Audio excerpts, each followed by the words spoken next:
আসসালামু আলাইকুম এভরিওয়ান। তো আজকে আমি আপনাদের দেখাবো কিভাবে আপনার ফোনের প্লে স্টোর বা জিমেইল খুলবেন। তো আমি আমার প্লে স্টোরে চলে যাচ্ছি।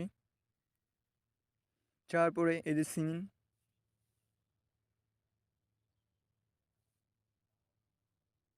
সিন করা হয়ে গেছে। তো এইখানে যদি আপনার আগে কোনো একটা জিমেইল থাকতো তাহলে আপনি সেটা এখানে লগ ইন করতে পারতেন। তো এখন যেহেতু আপনার জিমেইল নেই সেহেতু আপনি নতুন করে খুলতে হবে। তো এখানে লেখা আছে ক্রিয়েট অ্যাকাউন্ট। তো ক্রিয়েট অ্যাকাউন্টে গেলাম। যেহেতু আমরা নিজের জন্য জিমেইল অ্যাকাউন্ট খুলছি তো সেহেতু আমরা ফর মাইসেলফ দেবো। দেওয়ার পরে এখানে ফার্স্ট নেম ধরেন আমার নাম হলো এমডি। লাস্ট নেম আপনার শেষের নামটা দিবেন। প্রথমে আপনি এমডি অথবা যেটা দিতে পারেন, কিন্তু দুটো অংশে ভাগ করবেন নামটা। তো তারপরে আমি এখানে দিলাম আজাদ।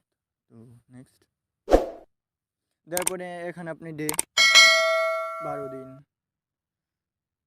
5 মাস 2000 দিলাম। আপনি আপনার যে সাল অনুযায়ী আপনি দিতে পারেন, কম বেশি হলেও সমস্যা নেই, কারণ এগুলো এত একটাই না।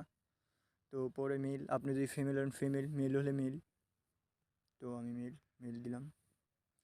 তারপরে এই যে আমি যেহেতু লিখছি এগুলো অল টাইম আপনি ক্যাপিটাল না, অল টাইম আপনি স্মল লেটারে লেখার চেষ্টা করবেন। তো এমডি। আচ্ছা, তো আপনি কিছু সংখ্যা বসিয়ে দিতে পারেন, ধরেন আমি 6001 দিলাম। তো মেনি, কারণ এখানে লেখা উঠেছে this user name is taken try another. তো আমি ট্রাই অ্যানাদার আরেকটা নাম্বার দিলাম, দেখি কি হয়। হ্যাঁ, এইটাও ইউজ করা হয়েছে, তো আমি আর এটা দিব না। তো আমি নেক্সট দেবো। হ্যাঁ হ্যাঁ, তারপরে গুগলে আমার একটা অ্যাড্রেস দিছে, তো আমি ইচ্ছা করলে এই যে এখান থেকে যে কোনো একটা নিতে পারি। তো আমি এখান থেকে নেব আজাদ 21062, এটা নিলাম। এখানে পাসওয়ার্ড, তো এখানে আপনি পাসওয়ার্ড দিলেন, ধরেন আমি আমার পাসওয়ার্ড দিলাম।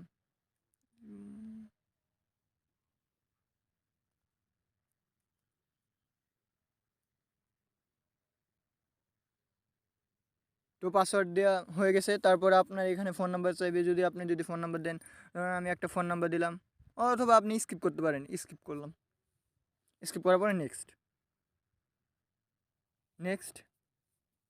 এগ্রি। আমার অ্যাকাউন্ট অলরেডি খোলা হয়ে গেছে। ওকে, দেখেন আমার প্লে স্টোর খোলা হয়ে গেছে। আমার প্লে স্টোর খোলা হয়ে গেছে। তো এই যে দেখছেন, এখন আপনি ইচ্ছা করলে আবার আপনার জিমেইল থেকেও অ্যাকাউন্ট খুলতে পারেন। দেখেন আমি যেহেতু এটা প্লে স্টোর থেকে খুলছি সেহেতু আমার এইটা অটো আমার জিমেইলে। তো দেখেন এখানে আমার অটো